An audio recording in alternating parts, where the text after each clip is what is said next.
Hello, ladies and gentlemen, and welcome to another episode of The Reading Corner with MooseChangerPat. That's me, in case you're wondering.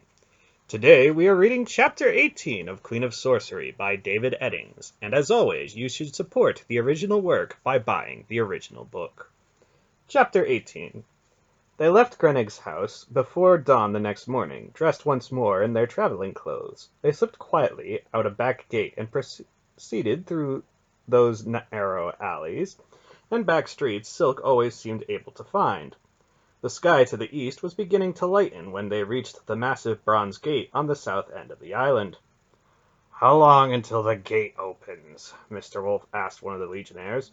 "Not much longer," the legionnaire told him. "Just as soon as we can see the far bank clearly." Wolf grunted. He had grown quite mellow the evening before, and he was obviously troubled by a headache this morning. He dismounted, went to one of the pack horses, and drank from a leather water-skin. "That isn't going to help, you know," Aunt Paul told him a bit smugly. He chose not to answer. "I think it's going to be a lovely day today," she said brightly, looking first at the sky and then at the men around her who slumped in their saddles in attitudes of miserable dejection. "You're a cruel woman, Polgara," Beric said sadly. "Did you talk to Grinnig about that ship?" Mr. Wolf asked. "I think so," Beric replied. "I seem to remember saying something about it." "It's fairly important," Wolf said. "What's this?" Aunt Paul asked. "I thought it might not be a bad idea to have a ship waiting off the mouth of the River of the Woods," Wolf said.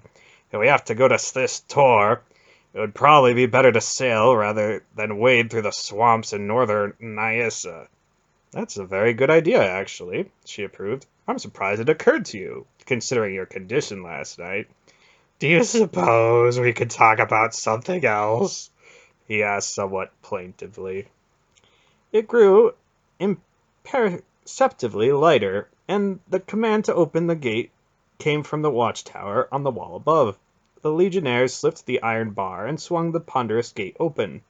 With Manderolin at his side, Silk led them out through the thick portal and across the bridge that spanned the dark waters of the Nadrian. By noon, they were 8 leagues south of Talhanath, and Mr. Wolf had somewhat regained his composure, though his eyes still seemed a bit sensitive to the bright sunlight, and he winced now and then when a bird sang a bit too near. "Riders coming up behind," Heder said. "How many?" Beric asked. "2." "Ordinary travelers, perhaps," Aunt Paul said. The 2 figures on horseback appeared from around a bend behind them and stopped. They spoke together for a moment or two, and then came on, their bearing somewhat cautious. They were a peculiar pair. The man wore a green Talnedran mantle, a garment not really suited for riding. His forehead was quite high, and his hair was carefully combed to conceal his encroaching baldness. He was very skinny, and his ears stuck out from the side of his head like flaps. His companion appeared to be a child dressed in a hooded traveling cloak, and with a kerchief across her face to keep out the dust. "Good day to you," the skinny man greeted them politely as the pair drew alongside. "Hello," Silk returned. "Warm for so early in the year, isn't it?" the Talnedran said. "We noticed that," Silk agreed. "I wonder," the skinny man asked, "do you have a bit of water you could spare?" "Of course," Silk said. He looked at Garion and gestured toward the pack animals. Garion dropped back and unhooked a leather water-skin from one of the packs. The stranger removed the wooden stopper and carefully wiped the mouth off the skin. He offered the bag to his companion. She removed her kerchief and looked at the skin with an expression of perplexity. "Like this, my lady," the man explained, taking the skin back, raising it in both hands, and drinking. "I see," the girl said. Garion looked at her more closely. The voice was familiar for some reason. And there was something about her face. She was not a child, though she was very small, and there was a kind of self-indulged petulance about her tiny face. Garion was almost certain he had seen her somewhere before. The Talnedran handed the water-skin back to her, and she drank, making a small face at the resinous taste.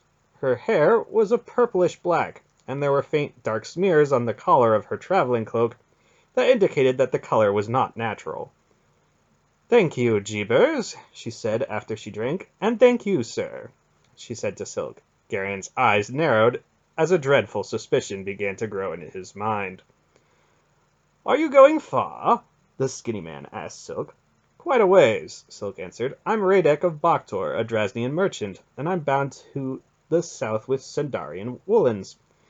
This break in the weather destroyed the market in Talhaneth, so I'll probably try Talrain. It's in the mountains, and it's probably still cold there."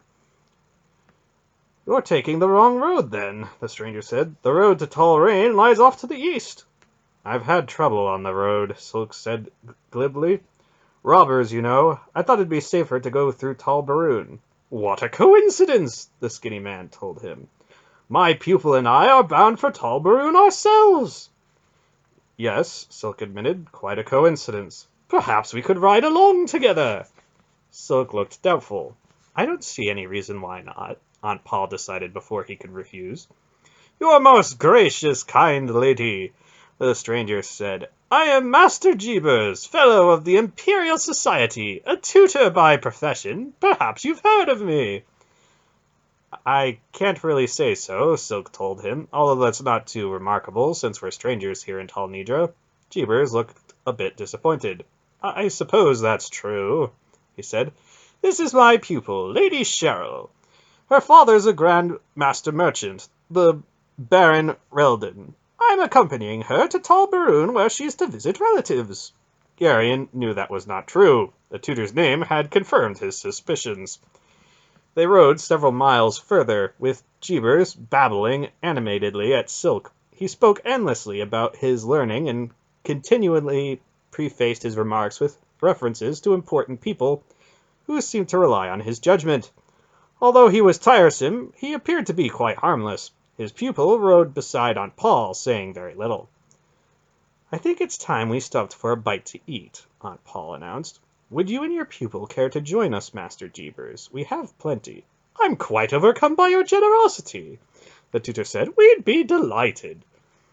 They stopped the horses near a small bridge that crossed a brook and led them into the shade of a thick clump of willows not far from the road. Dernick built a fire, and Aunt Paul began to unload her pots and kettles. Master Jeeber's pupil sat in her saddle until the tutor quickly stepped over to help her down. She looked at the slightly marshy ground near the brook unenthusiastically. Then she glanced imperiously at Garion. "You, boy," she called, "fetch me a cup of fresh water." "The brook's right there," he told her, pointing. She stared at him in amazement. "But the ground's all muddy," she objected. "It does seem that way, doesn't it?" he admitted, and then quite deliberately turned his back on her and went over to help his aunt. "Aunt Paul," he said after several moments of debating with himself. "Yes, dear." "I don't think the Lady Cheryl's who she says she is." "Oh?" "I'm not completely positive, but I think she's the Princess Sineadra, the one who came into the garden when we were at the palace." "Yes, dear, I know." "You know?" "Of course. Would you hand me the salt, please? Isn't it dangerous to have her with us?" "Not really," she said. "I think we can manage it." "Won't she be a lot of bother?" "An imperial princess is supposed to be a lot of bother, dear." After they had eaten a savory stew, which seemed to Garion quite good, but which their little guest appeared to find distasteful, Jeebers began to approach a subject which had obviously been on his mind since they had first met. "Despite the best efforts of the legions, the roads are never entirely safe," the fussy man said. "It's imprudent to travel alone, and the Lady Cheryl has been entrusted to my care. Since I'm responsible for her safety, I was wondering if we might travel along with you. It wouldn't be any bother, and I'd be more than happy to pay for whatever food we eat." Silk glanced quickly at Aunt Paul. "Of course," she said. Silk looked surprised. "There's no reason we can't travel together," she went on. "We're all going to the same place, after all." Silk shrugged. "Anything you say." Garion knew the idea was a mistake so serious that it bordered on disaster. Jeebers would not be a good traveling companion, and his pupils showed every sign of quickly becoming intolerable. She was obviously accustomed to extensive personal service, and her demands were probably made without thought. They were still demands, however, and Geryon knew immediately who was most likely to be expected to attend them. He got up and walked around to the far side of the clump of willows. The fields beyond the trees were pale green in the spring sunshine, and small white clouds drifted lazily across the sky. Geryon leaned against a tree and gazed out at the fields without actually seeing them. He would not become a servant, no matter who their little guest might be. He wished there were some way he could get that firmly established right at the outset, before things got out of hand.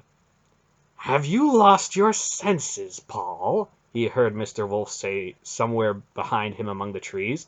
"Ranbaroon's probably got every legion in Talnidra looking for her by now." "This is my province, old wolf," Aunt Paul told him. "Don't interfere. I can manage things so that we won't be bothered by the legions." "We don't have time to coddle her," the old man said. "I'm sorry, Paul, but the child's going to be an absolute little monster. You saw the way she acted toward her father." "It's no great chore to break bad habits," she said, unconcerned. "Wouldn't it be simpler just to arrange to have her taken back to Talhaneth?" "She's already run away once," Aunt Paul answered. "If we send her back, she'll just run away again. I'll feel much more comfortable having her Imperial Little Highness where I can put my hands on her when I need her. When the proper time comes, I don't want to have to take the world apart looking for her." Wolf sighed. "Have it your way, Paul." "Naturally. Just keep the brat away from me," he said. "She sets my teeth on edge. Do any of the others know who she is?" "Geryon does." "Geryon? That's surprising." "Not really," Aunt Paul said. "He's brighter than he looks." A new emotion began to grow in Geryon's already confused mind. Aunt Paul's obvious interest in Sinedra sent a sharp pang through him. With a certain amount of shame, he realized that he was jealous of the attention the girl was receiving. In the days that followed, Geryon's fears quickly proved to be well-founded. An inadvertent remark about Falder's farm had revealed quite early to the princess his former status as a scullery boy, and she used the knowledge heartlessly to browbeat him into 100 stupid little errands every day. To make it all worse, each time he tried to resist, Aunt Paul would firmly remind him to pay more attention to his manners. Inevitably, he became quite surly about the whole business. The princess developed a story about the reason for her departure from Talhaneth as they rode south. The story changed daily, growing more wildly implausible with every passing league. At first she seemed content to be on a simple excursion to visit relatives. Then she dropped dark hints about flight from a marriage to an ugly old merchant. Next there were even darker hints about a plot to capture her and hold her for ransom. Finally, in a crowning effort, she confided to them that the proposed kidnapping was politically motivated, a part of some vast scheme to gain power in Talnidra. "She's an awful liar, isn't she?" Geryon asked Aunt Paul when they were alone one evening. "Yes, dear," Aunt Paul agreed. "Lying is an art. A good lie shouldn't be embellished so much. She'll need a lot more practice if she's going to make a career of it." Finally, about 10 days after they had left Talhaneth, the city of Tolbaroon came into sight in the afternoon sun. "It looks like this is where we part company," Silk said to Jeebers with a certain amount of relief. "Aren't you going into the city?" Jeebers asked. "I don't think so," Silk answered. "We don't really have any business to take care of there, and the usual explanations and searches just waste time. Not to mention the expense of the bribes. We'll go around Tolbaroon and pick up the road to Talrain on the other side." "We can ride a bit further with you, then," Sinedra said quickly. "My relatives live on an estate to the south of the city." Jeebers stared at her in amazement. Aunt Paul drew in her horse and looked at the small girl with a raised eyebrow. "This seems like as good a place as any for us to have a little talk," she said. Silk looked quickly at her and then nodded. "I believe, little lady," Aunt Paul told the girl when they had all dismounted, "that the time has come for you to tell us the truth." "But I have," Sinedra protested. "Oh, come now, child," Aunt Paul said. "Those stories of yours have been very entertaining, but you don't actually think anyone believed them, do you?" Some of us already know who you are, but I really think we should get it out in the open. You know? Sinedra faltered. Of course, dear, Aunt Paul said. Would you like to tell them, or shall I? Sinedra's little shoulders drooped. Tell them who I am, Master Jeebers, she ordered quietly. Do you really think that's wise, your ladyship? Jeebers asked nervously. They already know anyway, she said. If they were going to do anything to us, they'd have done it a long time ago. We can trust them.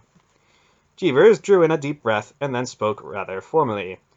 I have the honor to introduce Her Imperial Highness, the Princess Sinedra, daughter to His Imperial Majesty Ranbaroon the 13th, and the jewel of the House of Baroon.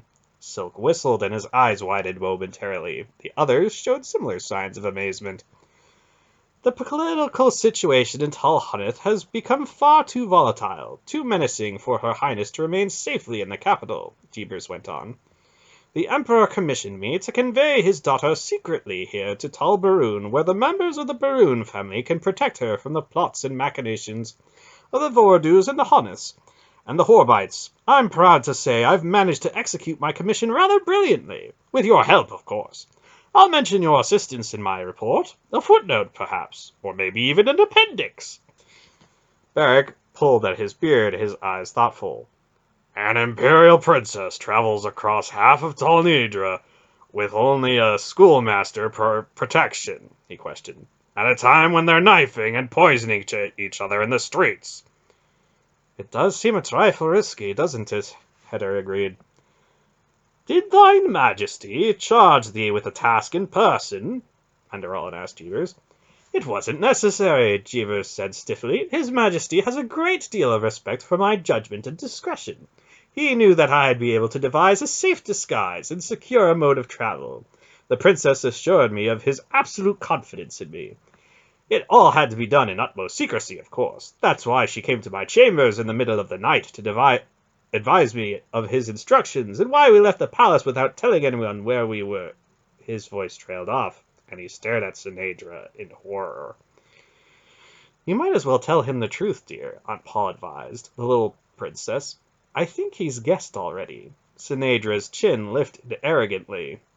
The orders came from me, Jeebers, she told him. My father had nothing to do with it. Jeebers went deathly pale, and he nearly collapsed. What idiocy have you decided to run from the father's palace? Beric demanded of the tiny girl. Altanidra's probably looking for you, and we're caught right in the middle. Gently, Wolf said to the hulking Sherrick. She might be a princess, but she's still a little girl. Don't frighten her. The question's to the point, though, Heder observed. If we're caught with an imperial princess in our company, we'll all see the inside of a Talnidran dungeon. He turned to Sinedra. Do you have an answer, or were you just playing games? She drew herself up haughtily. I'm not accustomed to explaining my actions to servants. We're going to have to clear up a few misconceptions before long, I see, Wolf said. Just answer the question, dear, Aunt Paul told the girl. Never mind who asked it. My father had imprisoned me in the palace, Sinedra said in a rather offhand way, as if that explained everything. It was intolerable, so I left. There's another matter, too, but there's a matter of politics. You wouldn't understand. You'd be probably be surprised at what we'd understand, Sinedra, Mr. Wolf told her. I'm accustomed at being addressed as my lady, she said tartly, or your highness. And I'm accustomed to being told the truth. I thought you were in charge, Sinedra said to Silk. Appearances are deceiving, Silk observed blandly. I'd answer the question. It's an old treaty, she said. I didn't sign it, so I don't see why I should be bound by it. I'm supposed to present myself in the throne room at Riva on my 16th birthday. We know that, Beric said impatiently. What's the problem? I'm not going, that's all, Sinedra announced. I won't go to Riva, and no one can make me go. The queen in the wood of the Dryads is my kinswoman, and she'll give me sanctuary. Jeebers had partially recovered. What have you done? He demanded aghast. I undertook this with the clear understanding that I'd be rewarded, even promoted. You've put my head on the block, you little idiots! Jeebers! She cried, shocked at his words. Let's get off the road a ways, Silk suggested. We're obviously got quite a bit to discuss, and we're likely to be interrupted here on the main highway. Probably a good idea, Wolf agreed.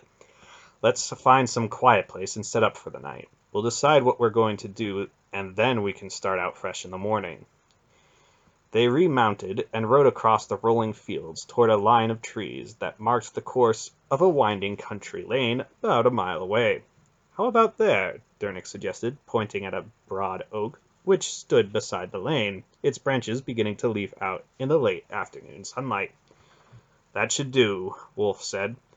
It was pleasant in the dappled shade beneath the spreading limbs of the oak. The lane was lined with low stone walls, mossy and cool. A stile stepped up over one of the walls just there, and a path meandered across the field from it, toward a nearby pond sparkling in the sun.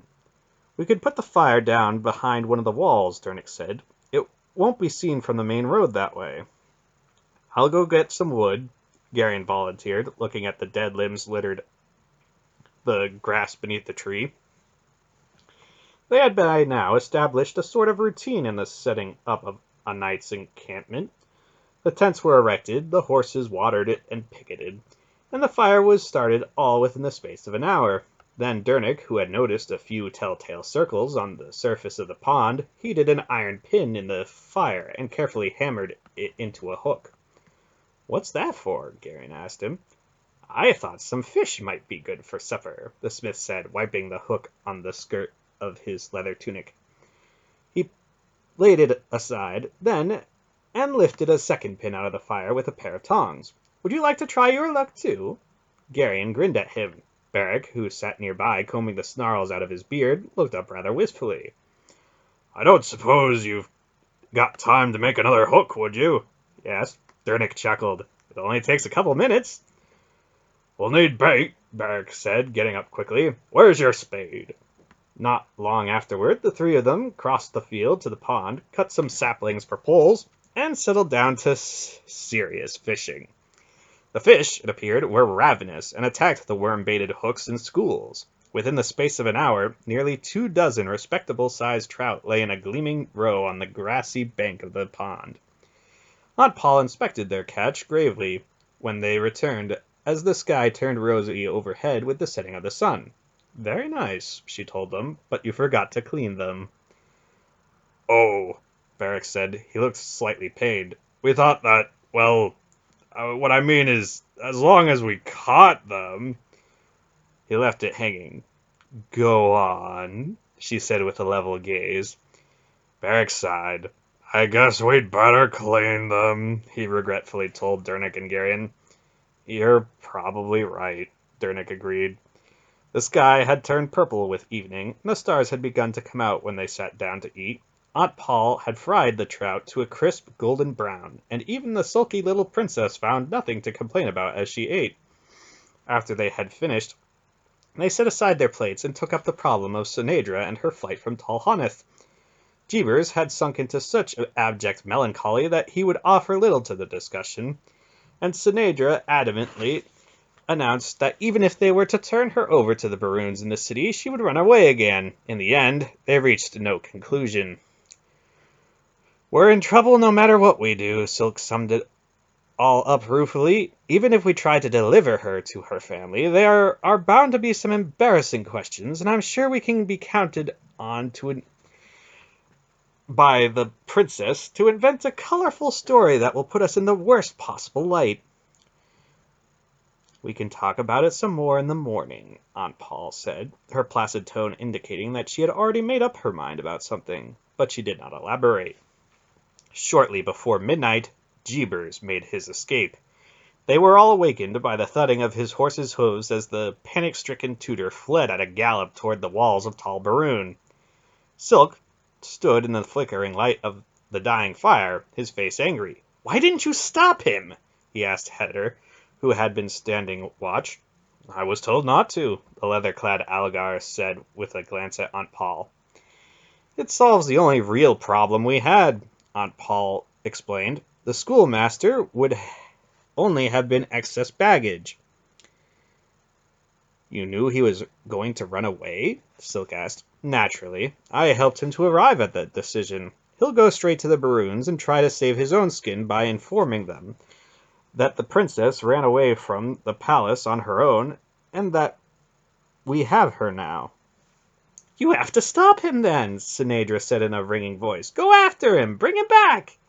After all the trouble I went to persuading him to leave, Aunt Paul asked, don't be foolish. How dare you speak to me like that? Sinedra demanded. You seem to forget who I am. Young lady, Silk said urbanely, I think you'd be amazed at how little Pulgera's concerned about who you are. Pulgera? Sinedra faltered. The Pulgera? I thought you said she was your sister. I lied, Silk confessed. It's a vice I have. You're not an ordinary merchant, the girl accused him. He's Prince Keldar of Drasnia, Aunt Paul said. The others have a similar eminence. I'm sure you can see how little your title impresses us. We have our own titles, so we know how empty they are. If you're Pulgera, then he must be... The princess turned to stare at Mr. Wolf, who had seated himself on the lowest step of the stile to pull on his shoes. Yes, Aunt Paul said. He doesn't really look the part, does he? What are you doing in Talnadra? Sinedra asked in a stunned voice. Are you going to use magic of some kind to control the outcome of the succession? Why would we? Mr. Wolf said, getting to his feet. Talnadrans always seem to think that their politics shape the whole world. But the rest of the world's really not all that concerned about who gains the throne in Talhoneth. We're here on a matter of much greater urgency. He looked off into the darkness in the direction of Tal Baroon. It'll take Jeevers a certain amount of time to convince the people in the city that he's not a lunatic, he said. But it would probably be a good idea if we left the area. I imagine we'd be better off to stay away from the main highway. That's no problem, Silk assured him. What about me? Sinedra asked. You wanted to go to the Wood of the Dryads, Aunt Paul told her. We're going in that direction anyway, so you'll stay with us. We'll see what Queen Xantha says when we get you there. Am I to consider myself a prisoner, then? The princess asked stiffly. You can if it makes you feel better, dear, Aunt Paul said. She looked at the tiny girl critically in the flickering firelight. I'm going to have to do something about your hair, though. What did you use for dye? It looks awful.